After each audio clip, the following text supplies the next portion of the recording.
Fala, minha galera, SOS História, Professor Pedro Ricciolo com mais um vídeo aqui no YouTube para vocês. E olha aí, o nosso primeiro vídeo de conteúdo, de fato, de aula de 2021, e com muita alegria que eu estou aqui para conversar um pouco com vocês sobre iluminismo. Se você quiser saber tudo sobre esse tema, sobre essa parte 1 aqui de iluminismo, fica comigo até o final desse vídeo, porque eu te garanto que vale a pena. Mas produção, antes, já sabe, né, produção? Solta a vinheta.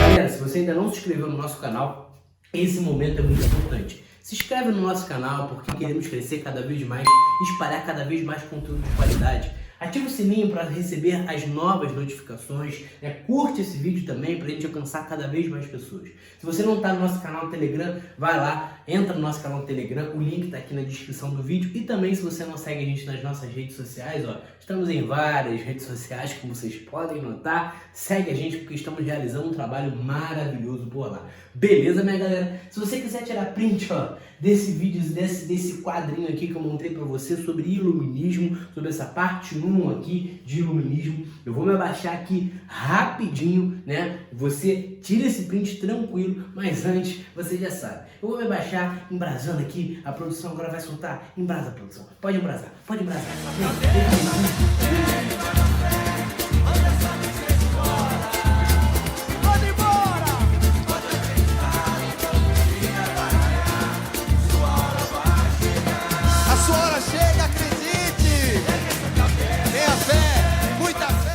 Galera, falando sobre iluminismo, olha aí, o iluminismo é um marco histórico na história do Ocidente. O iluminismo, ele muda a realidade ocidental. O iluminismo, ele transforma as esferas sociais e políticas com essa corrente filosófica ali que está surgindo no século XVIII. Então, o século XVIII é um século de muitas transformações, é um século de muitas mudanças, é um século em que os historiadores acreditam e defendem, como um marco histórico da transição da Idade Moderna para a Idade Contemporânea. O século XVIII vai ser marcado por movimentos revolucionários, como a Revolução Francesa. E tudo isso que a gente vê de revolucionário, de questionador, de reivindicador, é influenciado pelo iluminismo. Mas o que é o iluminismo? O que foi o iluminismo? O iluminismo é um conjunto de ideias, como eu coloquei ali, desenvolvidas na Europa, que defendia o racionalismo como valor essencial para a sociedade. Ah, professor, beleza, mas o senhor falou grego, e aí? Não entendi nada. Gente, basicamente, o iluminismo é uma corrente filosófica que surge na Europa Ocidental a partir do século XVIII e que vai defender o uso da razão como um dos valores mais primordiais e primitivos da nossa sociedade. E, obviamente, esse iluminismo ele está criticando e contrastando com algumas coisas. Provavelmente você já ouviu falar sobre a Idade Média. E, principalmente no período do iluminismo, é que a Idade Média vai ganhar uma capa, uma perspectiva de Idade das Trevas, como se naquele período não houvesse nenhuma produção de conhecimento. Hoje a gente sabe que essa é uma visão muito pejorativa, é uma visão com muitos preconceitos, e a gente consegue compreender que, na verdade, os objetos de estudos desses diferentes períodos eram diferentes, divergiam, e por conta disso vai ter um preconceito ali com esse iluminismo, com essa corrente filosófica que está ocorrendo com relação à religião, aquela sociedade dominada ali pelos princípios religiosos que até então imperavam sobre a sociedade da Europa Ocidental. Então o século XVIII ele vem com grandes transformações. O uso da razão vai ser enfatizado. Lembra que o racionalismo já era uma das características do Renascimento, mas diferente do Renascimento, o iluminismo ele vem como um movimento mais questionador. Ele não vem como um movimento para agregar a realidade do catolicismo. Não, o iluminismo ele vem para questionar aquela realidade política, social e religiosa em que a Europa estava imersa ali por séculos. O iluminismo ele vem para contrastar e bater de frente com relação a isso. O século XVIII, portanto, vai ser chamado de século das luzes. Então eu preciso botar aqui para você que o século das luzes é o século Ó, século XVIII, beleza? Século das Luzes, século XVIII.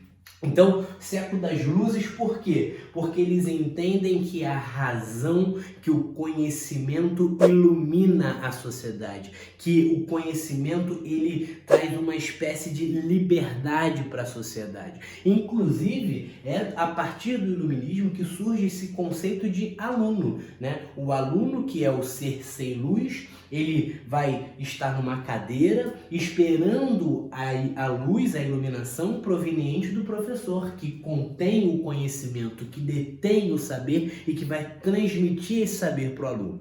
Hoje a gente sabe que a realidade é muito diferente disso aqui, né, dessa perspectiva do século XVIII com relação à sala de aula, mas esse conceito de aluno, inclusive o termo aluno, ser sem luz, é proveniente desse período que entende como o aluno um receptor de um conhecimento, de uma luz, de uma iluminação. Então o século das luzes, quando a gente fala de luzes, a gente está falando de iluminação, a gente está falando de razão. Sempre que a gente falar de luzes, de iluminar, a gente está se referindo à razão, ao conhecimento, ao saber científico, ao saber empírico, aos experimentos de fatos científicos que conseguem comprovar alguma teoria.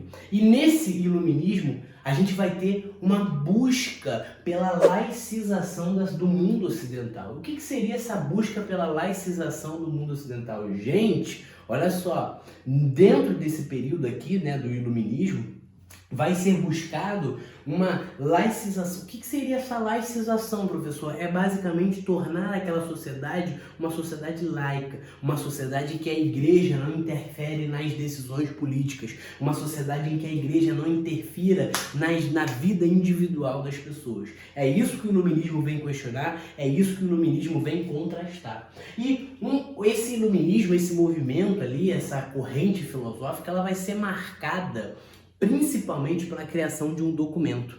E esse documento se chama enciclopédia. Provavelmente, meu amigo, você já viu uma enciclopédia. Se você não viu, isso é porque eu estou muito velho, provavelmente você está muito novo. Produção, joga aí a foto de uma Barçazinha, de uma enciclopédia aí pra galera ver. Isso era muito comum, né, antigamente, né, quando ainda o acesso à pesquisa no computador ainda era muito escassa. Meus pais, pelo menos, compravam as chamadas Barças, né, que eram aqueles livros vermelhos ali, grandes, separados ali por áreas de conhecimento, né? E essa Barça foi muito popular por muito tempo ali no início do século XXI. Era muito comum a utilização das Barças como fonte de pesquisa. E essa enciclopédia, a Barça, né, no caso, é uma enciclopédia, ela foi criada aqui nesse conceito, nesse momento do iluminismo. Ela foi elaborada e criada de 1751 a 1772 e ela foi criada e elaborada por uns caras chamados Denis Diderot e Jean Leronde d'Alembert. Me respeita, que meu francês está chique. Denis Diderot e Jean Leronde d'Alembert. É só mandar aqui, ó. Denis Diderot e Jean Leronde d'Alembert. E tu já vem no francês que tu ficou bolado. Que isso, meu irmão? Respeita. Olha só, galera. Essa enciclopédia, portanto, ela vai fazer o quê? Ela começa a colocar o conhecimento em divisões, né? Ela começa a dividir as áreas de conhecimento, o que não era muito comum até então. Se você perceber, você pega lá o Leonardo da Vinci, os caras que estão no século XVI, eles faziam muitas coisas. O cara era pintor, o cara era matemático, o cara era físico, o cara era isso, o cara era aquilo, o cara fazia de tudo, o cara sabia de tudo. Por quê? Porque não existia essa divisão, essa separação, essa segmentação das áreas de conhecimento. E a enciclopédia, ela vem para isso, ela vem para segmentar e começa de fato a dividir as áreas. Ó, existe a área disso, área daquilo e área daquilo outro. Você se especializa em uma determinada área. É a partir desse conceito, desse iluminismo, que começa a ser formado, né, essa segmentação das áreas de conhecimento. E a gente vai ter 17 volumes formando ali a enciclopédia, falando sobre ciência, falando sobre arte, sobre religião, sobre literatura, né? E essa enciclopédia, ela basicamente é um manifesto do pensamento iluminista. É ali em que vai conter todos os preceitos, né, e as ideias iluministas com relação à política, com relação à religião, com relação à arte e literatura. Tudo vai estar concentrado ali, porque por mais que esses dois tenham sido os responsáveis por organizar, eles não são os caras que escreveram tudo, são vários pensadores ali, como os filósofos iluministas, que nós vamos falar na parte 2 do vídeo, que vão ali agregar conhecimento e valor para essa enciclopédia. Só que uma coisa interessante é que essa enciclopédia ela é desafiadora, ela não baixa a cabeça não, nada mina não. Sabe o que os caras fazem? Eles colocam a religião como um dos ramos da filosofia. Sabe o que isso vai gerar? Colocar a religião como um dos ramos da filosofia? Isso vai fazer com que a enciclopédia entre no Index Librorum Prohibitorum, na lista de livros proibidos pela Igreja Católica, né? E se você lesse, obviamente, você era considerado como um herege. Só que, além de tudo isso, o iluminismo ele vem para questionar a realidade política da época. Por quê, professor? Porque naquele momento ali do século XVIII, né, século XVII, século XVIII, nós vivíamos na Europa Ocidental, nós não, mas eles viviam na Europa Ocidental, o auge do absolutismo em muitas regiões, principalmente na França, né? A França é um dos marcos, uma das maiores expressões do absolutismo monárquico, mas, de fato, até aquele momento, a Europa Ocidental vivia o chamado Antigo Regime. Né? É aquela sociedade, e obviamente esse nome, esse termo Antigo Regime, ele é proveniente a partir do Iluminismo, mas essa sociedade da Europa Ocidental era uma sociedade marcada por privilégios. Como assim privilégios? Existia um clero, existia uma nobreza, e esse clero e essa nobreza, eles eram isentos do pagamento de impostos. Eles não pagavam por nada, eles viviam às custas do povo, que era cada vez mais sobrecarregado de impostos, e isso vai ser um dos grandes causadores, olha aí, da Revolução Francesa de 1789, galera. Então, muita atenção com relação a isso. Então, o que o iluminismo vai fazer com relação ao absolutismo? O iluminismo critica o absolutismo.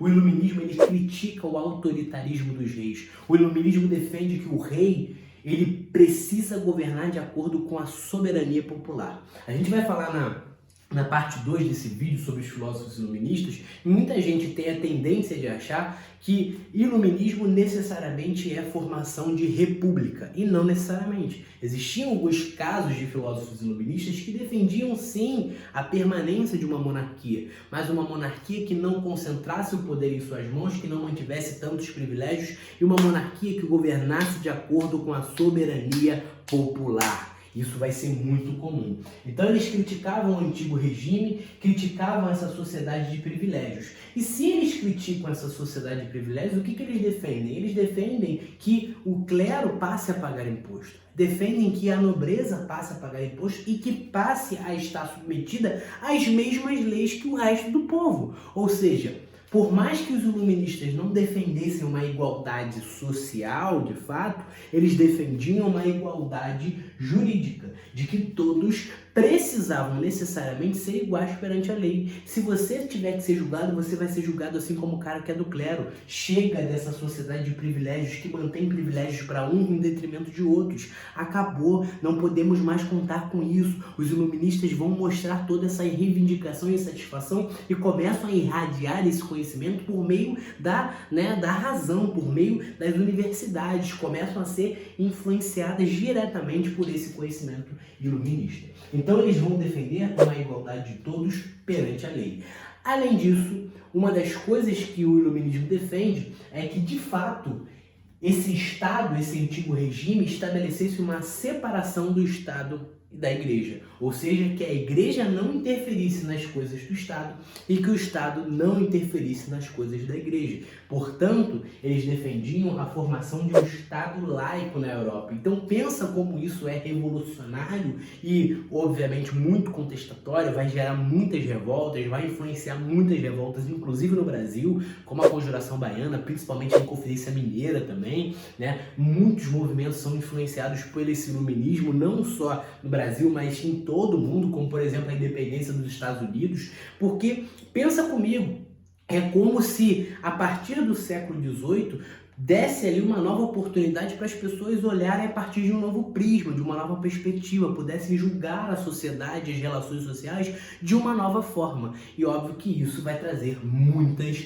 e muitas e muitas transformações. Beleza, minha galera? Então fica com esse vídeo aí, essa parte 1 de iluminismo. Curte esse vídeo se você ainda não curtiu, ativa o sininho para receber as notificações, os vídeos novos, se inscreve no canal e é isso, segue a gente nas nossas redes sociais. Tamo junto. Para fechar, produção, embrasa, solta a tua música, vem comigo, minha rapaziada, tamo junto, tamo junto. Um abraço, valeu, valeu.